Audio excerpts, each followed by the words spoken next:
title of my message today is Divine Favor po. Sabihin nyo nga po, Divine, parang wala kayong kagana-gana, parang gusto nyo nang umuwi. Divine Favor.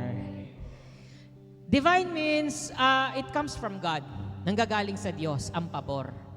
Para mas maintindihan po natin ang favor, bibigyan ko po kayo ng isang sitwasyon na makaka-relate kayo para mas malaman nyo po kung ano pong ibig sabihin ng favor. For example, ikaw ay nagtrabaho ka sa Jollibee, sa McDonald's, sa fast food.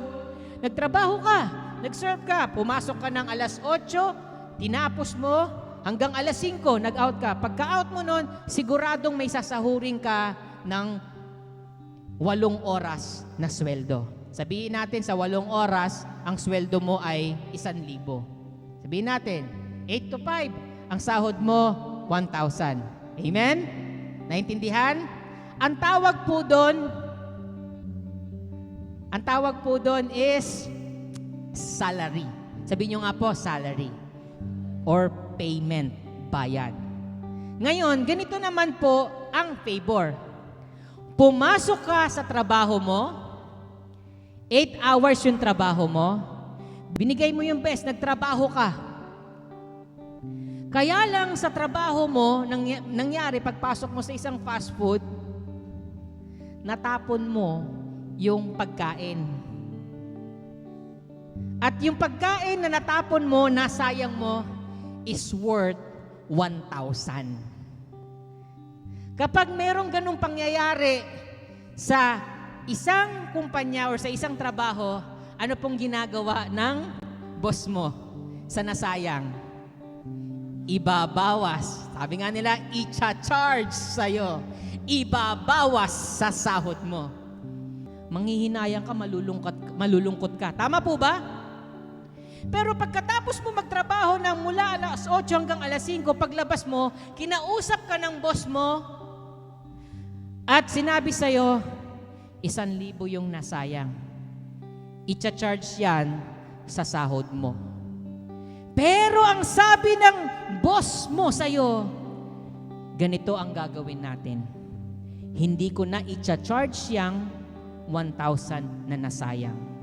Pasiswelduhan pa kita. At dahil Christmas doon, ibibigay ko pa yung Christmas bonus para sa'yo. Ano ba ang mafe-feel mo kapag ganun ang ginawa sa'yo? Imbes na i-charge, hindi ginawa, pero pinasahod ka, binigyan ka pa ng bonus. Anong mafe-feel nyo? Masaya. Di ba nakangiti ka? Lord, grabe. Ako na nga yung nakagawa ng hindi maganda. Pero hindi mo ako pinagbayad at binigyan mo pa ako ng sahod. At may bonus pa. Yun po ang ibig sabihin ng favor. Sabihin nyo nga ulit, favor. Ganon din po sa buhay natin, mga kapatid. Ang kaligtasan po natin ay pabor ng Diyos, ay biyaya ng Diyos. Dapat magbabayad tayo, dapat may matcha-charge sa atin. Pero yung charge na yun, hindi natin kayang bayaran. Yung dapat nating bayaran, hindi natin maabot-abot, hindi natin, kahit anong mabuting gawin natin, hindi pa rin natin kayang gawin. And sabi nga doon sa Romans 6:23, for the wages, yung kabayaran ng kasalanan, ay kamatayan. But the gift of God is eternal life through Christ Lord Jesus. Amen? Yun po yung ibig sabihin ng pabor. Merong mercy, naawa ang Diyos, hindi ka niya na pagbabayarin, at ang ginawa ng Diyos, binigyan ka pa niya ng biyaya, grace, yun yung pabor, which is yung eternal life.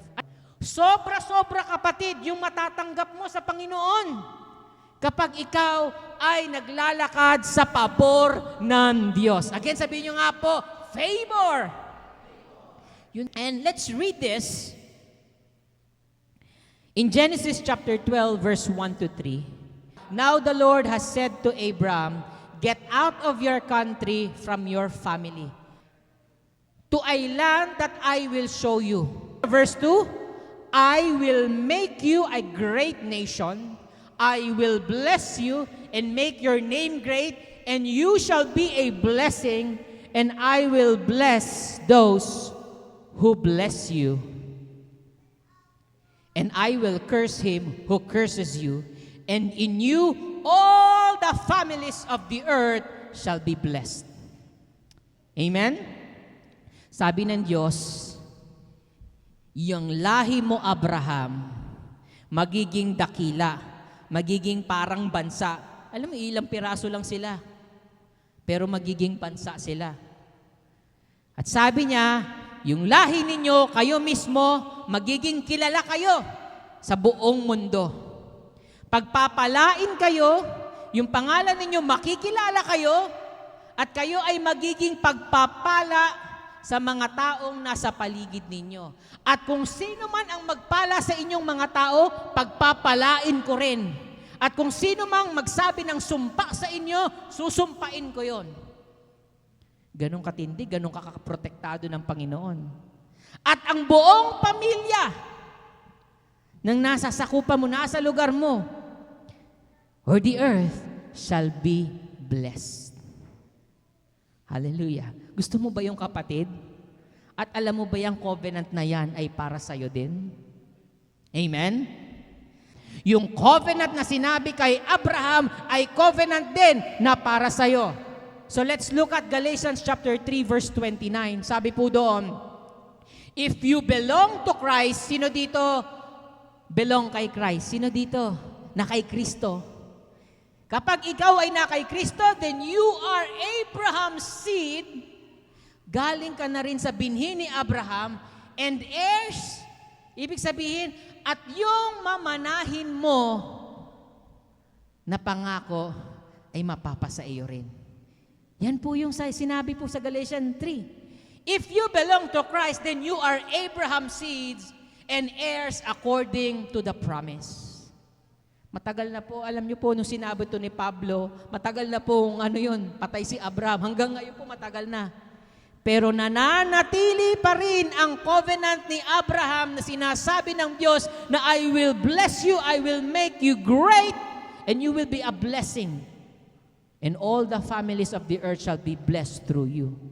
Ikaw to, kapatid, kaya dapat manatili ka kay Kristo, manatili ka sa pananampalataya mo dahil ikaw ay kabilang sa binhi ni Abraham sa pananampalataya, at yung covenant na meron si Abraham, siya rin ay covenant na available para sa atin. Kaya this 2024, divine favor is upon you. Ang Diyos, yung pabor niya ay nasa iyo. Amen? So, ano po ba ang divine favor? It means gaining approval, acceptance, support, may assistance, may provision, may special benefits, and blessings from God. Yun po ibig sabihin ng pabor. Yung ikaw, approve sa Panginoon, hindi niya kailangan, hindi yan. Di ba yung gusto mo yung accepted ka, yung kabilang ka, kasi na kay Kristo ka. Yun po yung ibig sabihin ng pabor. Ay, anak ko yan.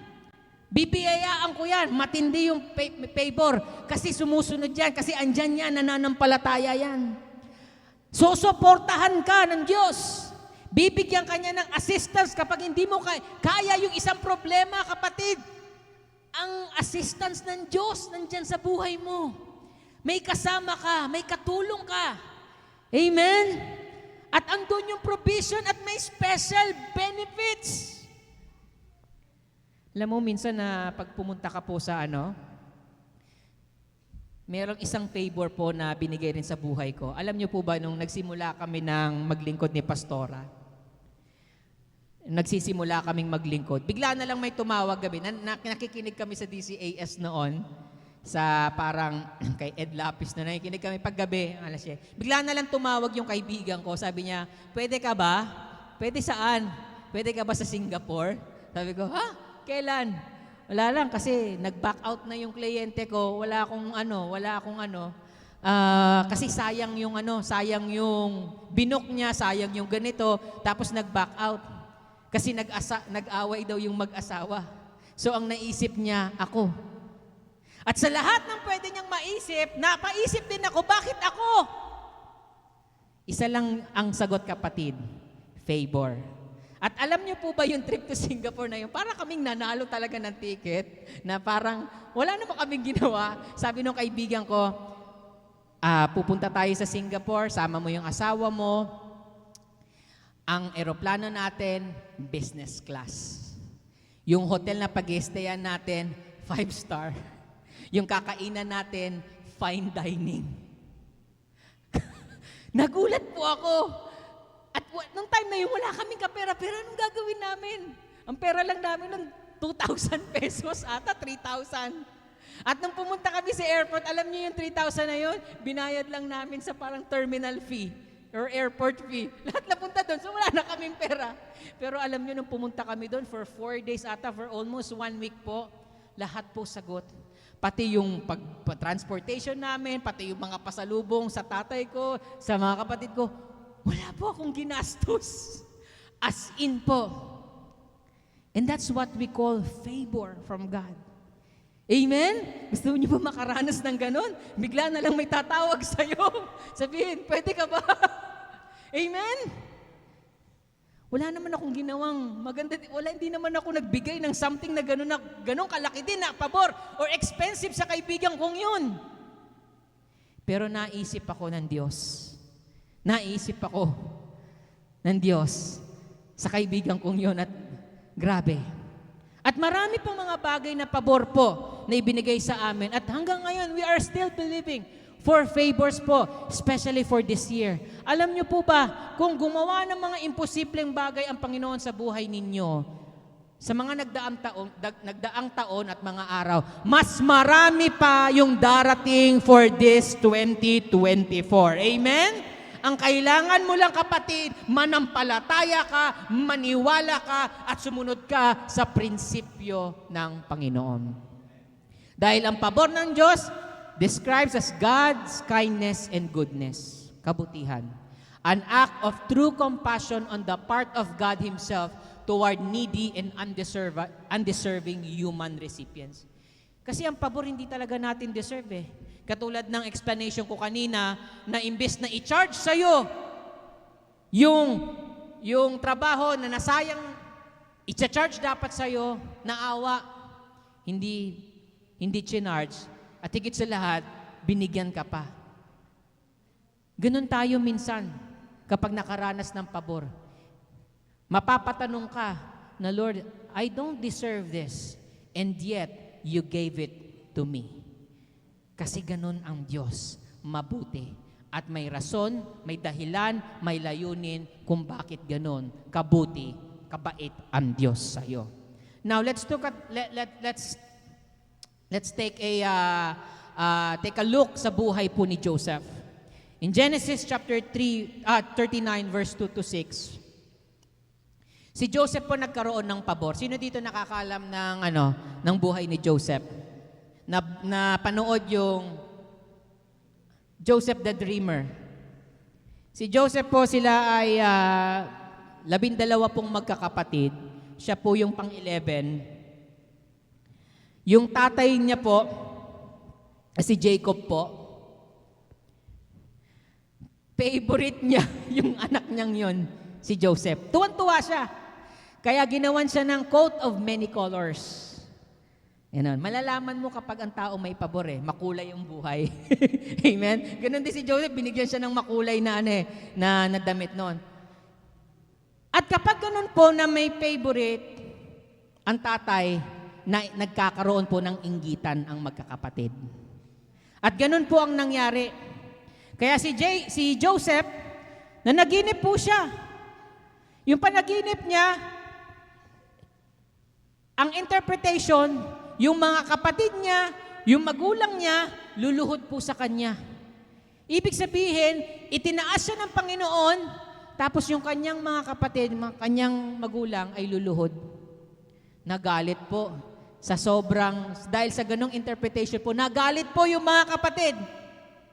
Kahit po sino maiinggit. Kasi kapag meron kang dream, kapatid, minsan hindi mo kailangan ipagsabihan kani-kanino. Kasi yung iba, magagalit talaga sa'yo. Amen? Kaya minsan, alam niyo po, ito rin po ay realidad sa isang iglesia po na nagkakaroon po ng inggitan. Hindi dahil favorite ni pastor, gano'n, favorite. Minsan kasi nagkakaroon, alam niyo po, maging magandang attitude po natin. Kapag ang isang kapatiran po natin, gumaganda ang buhay, magpasalamat po tayo sa Panginoon. Imbes na mainggit ka, sabihin mo, Lord, ako na yung susunod. Thank you, Lord, sa buhay ng kapatid ko. Pinagpala mo siya, inangat mo. Lord, ako naman ang next. Ako naman ang susunod. Dapat ganun ang attitude natin. Kesa, kaya lang naman yung ganyan eh. Diba? Ugali po ng Pilipino, hilahin ka pababa. Crab mentality. Na hindi tayo natutuwa sa mga achievements. Dapat po dito sa iglesia, hindi po natin hinahayaan ang crab mentality. Natutuwa po tayo dapat kapag pinagpapala yung kapatid mo katabi. Tignan mo nga yung katabi mo. Diba? Mukhang pinagpala, diba? Sabihin mo nga sa kanya, pinagpala ka. O ngayon, ang isagot mo, ikaw din. Diba? Kailangan matuto tayong mag-appreciate ng achievement ng pagpapala ng tao. Amen? Katulad ni Joseph, sa kanyang buhay po, galit na galit yung mga kapatid niya. Kaya ang ginawa sa kanya kay Joseph, tinapon siya doon sa bangin. Halos patayin po siya. Nagmakaawa na lang yung kapatid niyang isa na, wag! Ibenta na lang natin siya. Ibenta na lang natin siya doon sa mga may mga sundalo na dumating po at binenta po siya bilang alipin po. At nung binenta din po siya doon sa palasyo para maging alipin din po kay Potiphar. Pero ito po ang naging flow ng storya po. Genesis 39 verse 2-6, the Lord was with Joseph. Kahit ganun ang nangyari kay Joseph, halos mamatay na siya, patayin na siya ng kapatid, pero ang Panginoon ay na kay Joseph. At kapag ang Panginoon ay nasa iyo, katulad ni Joseph, and he was a successful man. The Lord was with Joseph and he was a successful man. Ikaw ba, kapatid, nasa iyo ba ang Panginoon? Kasi kung nasa iyo ang Panginoon, you will be a successful man. And he was in the house of his master, the Egyptian, and his master saw that the Lord was with him and that the Lord made all he did to prosper in his hand. Kapag nasa iyo ang Panginoon, kapatid, hindi lang ikaw ang nakakaalam na nasa iyo ang Diyos. Nakikita rin yan ng mga kasama mo sa trabaho. Nakikita yan ng mga hindi mananampalataya sa Diyos. Katulad ni Joseph, nakita ng master, sabi dito, the master saw that the Lord was with him. Bakit? Lahat ng ginagawa niya, maayos. Lahat ng ginagawa niya maganda. Lahat ng ginagawa niya sumasagana. Kasi kapag nakikita ka ng boss, ibang klase ito magtrabaho, maayos. At kapag nagtrabaho, may resulta. Ibig sabihin, ang Diyos nasa kanya. Ganon ang makikita sa'yo. Kaya kapatid, nasaan ka man, nasa pamilya ka man, tatay ka man, nasa trabaho ka, nasa negosyo ka, nasa pag-aaral ka, sa eskwelahan, dapat nakikita sa'yo ng mga tao ang Diyos na buhay. Amen? Kaya kailangan lumakad ka sa prinsipyo ng Diyos, hindi sa prinsipyo ng tao. Ang tao gusto man lamang para maging successful, tatapakan. Yun po ang prinsipyo ng mundo. Manapak, magsabi ng negative para umangat siya. Pero iba ang Diyos. Hindi ganun po ang prinsipyo ng Diyos. Ang prinsipyo ng Diyos ay ang kanyang salita. Amen? So Joseph found favor in his sight and served him. Then he made him overseer of his house, and all that he had put under his authority. Dahil nakitang magaling si Joseph, prinomote siya. Binigyan siya ng pabor. And next verse, so it was from the time that he had made him overseer of his house and all that he had, and the Lord blessed the Egyptian's house for Joseph's sake. And the blessing of the Lord was on all that he had in the house and in the field. Thus he left all that he had in Joseph's hand. And he did not know what he had except for the bread which he ate. Now Joseph was handsome in form and appearance. Ibig sabihin, yung pinagtatrabahuan mo, sumagana. Yung kumpanya na meron na kung saan ka nagtatrabaho, sumagana. Yung negosyo kung saan ka nagnenegosyo, sumagana. Yung eskwelahan kung saan ka nag-aaral, umayos. Yung mga gawain doon, mas gumaan. Amen? Yung mga kasama mo sa pag-aaral mo, tumalino din sila. Amen? Kasi matalino ka, magaling ka, kaya yung mga kasamahan mo, gumaling din. Amen? Dahil nakita nilang magaling ka, ginawa ka nilang leader. Amen? Kaya may pabor ang merong Diyos. Ginagawa ka nilang leader. Kaya kapatid, huwag ka matakot kapag ikaw ang ginagawang leader. Di ba? Ikaw na mag-lead ng prayer. Natawa nga ako nung college ako lagi ang pinaglilid ng prayer. Kasi sabi daw nila, close daw kami ni Lord. Sabi ng mga classmate ko. Dapat ganun din kapatid. Nakikita ang Diyos sa'yo. Paano? Nakikita ang ugali ng Diyos sa buhay mo. Kung ano ang Diyos, dapat ganun ka rin. Kung ang Diyos ay mapagbigay ka rin. Kung ang Diyos ay masipag ka rin. Ang Diyos hindi madamot, dapat hindi ka rin madamot. Ang Diyos mapagmahal. Hindi yung bigla-bigla ka nagagalit at nagja-judge. Kontrolado yung bibig mo. Pagpapala ang lumalabas, imbes na puro mga sumpa. Dapat ugaliin mo ang ugali ng Diyos. You always have the excellence attitude. Amen? And then, susunod po na verse is, and Genesis 45, please come closer, he said to them. Nagkita-kita na po, ito na po yung final, halos medyo final ng story. Nung time na yon, nagkaroon ng kagutuman sa Egypt po. Sa buong mundo, actually, nagkaroon ng kagutuman. Pero si Joseph po ang ginamit ng Diyos. Nag-imbak sila po para hindi po dumating yung kasalatan po, hindi nila masyadong maranasan. Pero yung mga kapatid niya, hindi na-recognize si Joseph kasi nag-iba na yung itsura eh. Mukha na siyang mukha siyang prime minister. Yung Joseph na akala ng mga kapatid, yung tinapon, yun lang. Patpatin pa siguro. Pero dumating ang panahon, nagkita po sila at hindi siya na-recognize ng kanyang mga kapatid. Kaya sabi dito, and he said to them, so they came closer and he said again, I am Joseph, your brother, whom you sold into slavery in Egypt. Binenta niyo ako. Ako yung binenta ninyo. At inalipin ako dito sa Egypt. But don't be upset. And don't be angry with yourselves for selling me to this place. It was God who sent me here ahead of you to preserve your lives. This famine that has ravaged the land for 2 years will last 5 more years, and there will be neither plowing nor harvesting. God has sent me ahead of you to keep you and your families alive and to preserve many survivors. And next verse po. You intended to harm me, but God intended it for good to accomplish what is now being done, the saving of many lives. May rason po ang Diyos sa buhay ni Joseph. Nakaranas siya ng hindi magagandang bagay, hindi magagandang sitwasyon po. Imbis na magalit siya sa mga kapatid, ikaw yung lalong-lalo ka na, ikaw yung naghulog sa akin. Imbis na ganun ang maging reaksyon niya.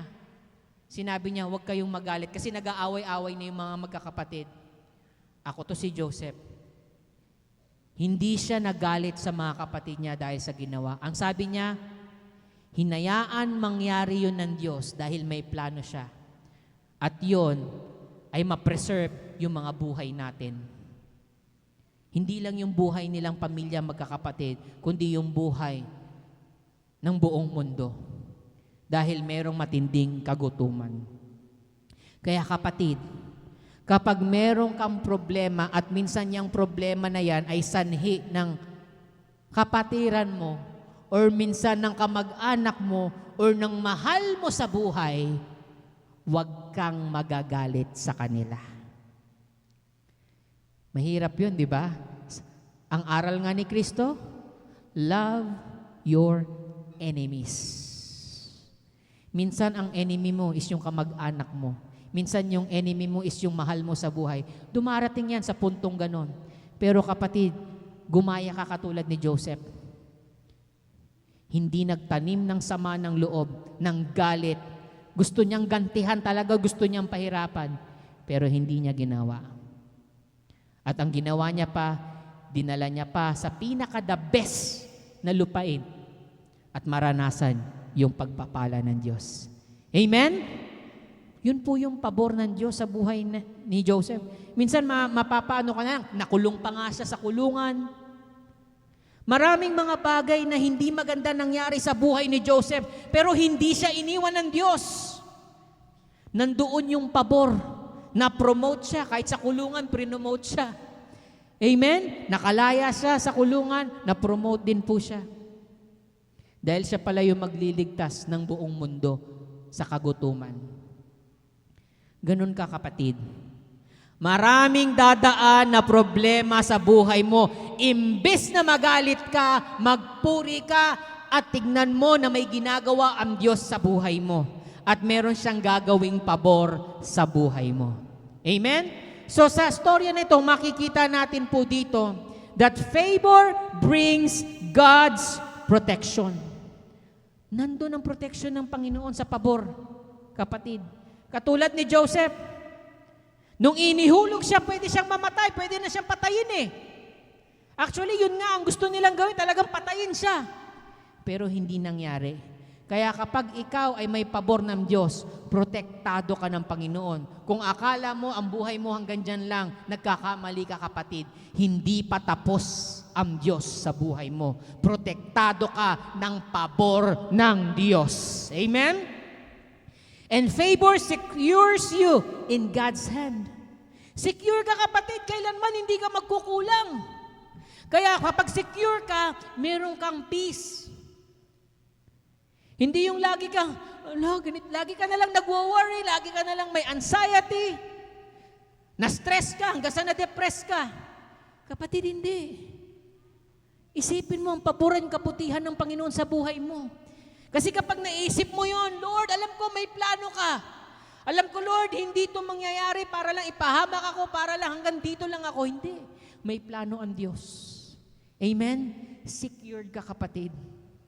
Amen? Kahit ang kaaway, marami pa yan sila. Gusto ka pang patumbahin. Secured ka. Amen? Protektado ka ng pabor ng Diyos. Amen? And favor will turn your sorrow into joy. Kasi yung mga problema natin, mga challenges natin, nakakalungkot. Tama po ba? O hindi kayo nalulungkot pag may problema? Masaya kayo? Diba? Minsan nalulungkot kayo. Pero ang sabi ng Diyos, kaya niya yang ibalik. Kaya niya yang baliktarin. Your sorrow, yung kalungkutan, into joy. Magiging kagalakan. And favor brings abundant miracles in your life. Katulad po ni Joseph, ang daming milagro, miracle po yun. Diyos lang ang nakakagawa nun. Marami po sa inyo dito nagkasakit. At yung mga sakit natin minsan, napakamahal ng gamutin, napakamahal ng operation. Pero hindi nangyari yon dahil nag-miracle ang Lord sa'yo. That's favor. Sino dito nakaranas ng miracle healing ng Lord? Amen? That's favor. Kabutihan niya ng Diyos.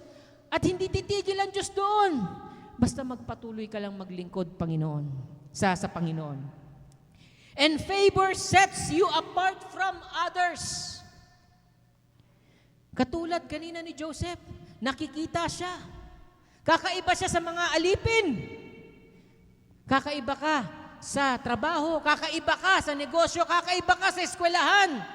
Dahil andun ang pabor. Dahil Kristiyano, Iba ang totoong Kristiyano sa pekeng Kristiyano.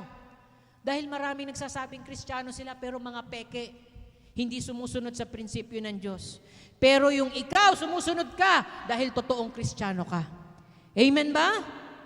At yung pabor nandoon sa totoong Kristiyano. Amen? Kaya nahihiwalay. Ito yung totoong Kristiyano. Ito yung may pabor sa Diyos. Amen? And favor displays God's glory in you. Ano yung God's glory? Yung kabutihan.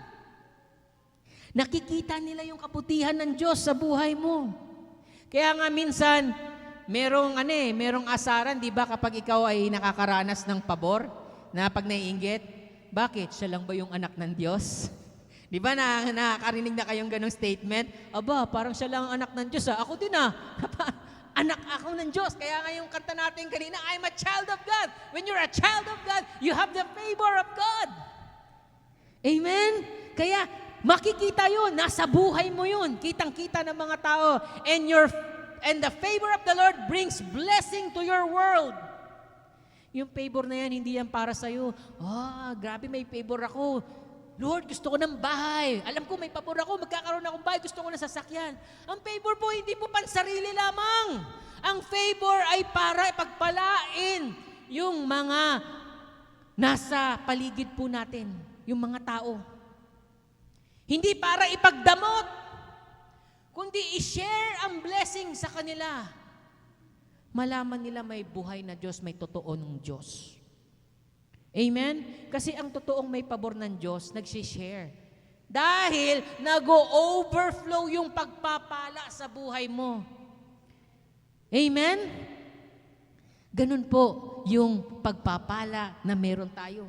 Hindi yung parang masyado tayong nagbibigay tayo kasi gusto natin ng pagpapala, nagsisimba tayo, Hindi po. Hindi ganun dapat ang mindset po natin. Amen? Yung pagpapala nga na binibigay sa atin ng Diyos, hindi nga natin kayang tapatan. Amen? So ano po ang gagawin natin? How do I experience God's favor? Simple lamang po, living in a godly principle. Proverbs 3, verse 1 to 10. Nandiyan po yung gagawin natin. My son, do not forget my teaching. Huwag mong kakalimutan yung katuruan, yung salita ng Diyos, but keep my commands in your heart. That's why you need to read your Bible. You need to attend the Bible study. Amen? Bakit? For they will prolong your life many years and bring you peace and prosperity. Kasi kapag daw hindi mo kinakalimutan yung turo ng Diyos, sinusunod mo yung commandments niya ng buong puso, sabi niya, bibigyan kita ng mahabang buhay, kapayapaan at kasaganahan. Amen? Ito yung pagpapala, ito yung requirement. Verse 3, let love and faithfulness never leave you. Dapat yung pagmamahal nandoon, yung pagmamahal natin sa Diyos. Yung katapatan, faithfulness. Kasama dyan, ang kano po ng faithfulness, yung loyalty mo nandoon. Consistency, yung commitment mo nandoon dapat. Bind them around your neck. Parang kwintas dapat lagi mong suot. Write them in the tablet of your heart. Ibig sabihin yung pagmamahal, yung katapatan mo sa Diyos, dapat nandoon. Hindi dapat pag ganun-ganon ka, maglilingkod ka, tapos bigla kang mawawala, tapos bigla kang nataon ulit, lingkod, tapos atras ulit, tapos lingkod ulit, nagkaroon ng problema, atras ulit. Kapatid, hindi na dapat ganun ang buhay ng Kristiyano. Ang buhay ng Kristiyano, tuloy, tuloy, tuloy, tuloy. Hindi yung tuloy, hinto, tuloy, hinto, hinto, hinto, hinto, hinto, hanggang sa nawala. Masaklap po yun. Amen? Dapat maging tapat tayo. Bakit? Tapat din kasi ang Diyos. Pag tinapatan mo yung katapatan ng Diyos, tatapatan niya rin yung pagpapala. Amen? Then you will win favor and good name in the sight of God and men. Sipin mo yon. Kapag daw mayroon tayong pagmamahal, andun yung katapatan natin, anong sabi? You will win favor and good name in the sight of God. Hindi lang sa Diyos, magkakaroon ka rin ng pabor sa tao. Kaya nga may mga taong gustong-gusto yung gusto ko to, ang sipag nito, gusto ko to, tapat nito. Nagpapatuloy, kahit anong pagsubok, tuloy pa rin. Diba? Kaya naman, mas lalo silang binibless. May pabor din sila ng tao. Alright? And then, next one is, ano pa isang prinsipyo? Trust in the Lord with all your heart. And lean not on your own understanding. In all your ways, submit to Him, and He will make your paths straight. Yun ang sabi ng Lord, magtiwala ka ng buong puso sa Kanya, at yung buong gagawin mo, isubmit mo sa Panginoon. Can we just go back to the verse? Submit natin sa Panginoon. Hindi yung may gagawin kang desisyon. Hindi, okay na to. Hindi ka man lang nag-inquire, hindi ka man lang mag-pray. Ipag-pray mo, kapatid. Maliit man yan na desisyon, malaking desisyon man yan, sa negosyo, sa pamilya mo, or ano man yan, ipanalangin mo sa Panginoon. I-acknowledge mo ang Lord. Amen? At anong sabi niya? Yung daanan mo, tutuwirin niya. Minsan kasi nakukonfuse tayo, di ba? Kaya lumiliko-liko tayo dahil hindi natin alam. Pero ang wisdom ay nasa Panginoon. Amen? And the next verse is, do not be wise in your own eyes. Fear the Lord and depart from evil. Matakot ka sa Panginoon. Lumayo ka sa evil. Ibig sabihin ng fear the Lord, ibig sabihin worship. The fear of the Lord means yung natatakot ka na mawala ang Panginoon sa buhay mo. Dahil hindi mo kakayanin kapag wala ang Diyos. Amen? You cannot do anything without God. I am nothing without God. Kaya kailangan matakot ka sa Diyos. Amen? At huwag kang papanig sa kasamaan. Amen? Depart from evil. Sabihin nyo nga po, depart from evil. Anong mangyayari? It will be health to your flesh and strength to your bones. Lulusog ka, kapatid. Amen? Magiging malakas ka. Amen? And then the last one is, honor the Lord with your possessions and with the first fruits of all your increase, so your barns will be filled with plenty and your vats will overflow with new wine. Yan yung mga bagay na gagawin natin sa Panginoon. Yan yung mga prinsipyo. Kapag ika'y pinagpala ng Diyos, huwag mong kalimutan ang Diyos. Lagi mo siyang i-honor. Amen? At anong pangako ng Diyos? Yung sisidlan mo, punong-puno at mag-o-overflow ng mga bagong alak. Pero sa atin, hindi po alak to. Amen? Ibig sabihin, yung mga pangangailangan mo, yung ref mo, hindi ka magkukulang. Kaya minsan kapag yung ref ko, walang laman, pinagpe-pray ko, Lord, may pabor ako, Lord. Amen? Maaring pinatitigas yung tubig na meron dito, magkakaroon dito ng mga kilo-kilo na karne at ng gulay. Amen? Kailanman hindi ka mawawalan. Amen? Kahit sa trabaho mo, kahit yung wallet mo. Amen? Dahil pangako ng Lord basta gawin mo, honor with His possession. So in conclusion po, 2 Corinthians 9:8, and God is able to bless you abundantly so that in all things, at all times, having all that you need, you will abound in every good work. Sabi po dito, may kakayahan po ang Diyos na ikaw ay pagpalain. Hindi lang basta pagpalain, kundi nag-uumapaw na pagpapala, abundant blessings. Para saan? So that in all things at all times, having all that you need. Sa lahat ng panahon, sa lahat ng oras, sa tuwing may pangangailangan ka, may katugunan ang Diyos. And you will abound in every good work. Para kapatid, hindi mo iwan yung gawain niya.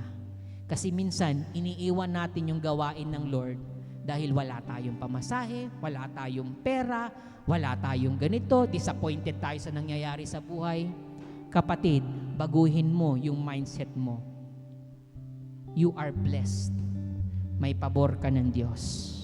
Amen? At gusto nang makita ng Diyos yung pabor na yon. Nakita niya na ikaw ay involved sa gawain ng Diyos. Kasi favored ka. Amen? Let us all stand.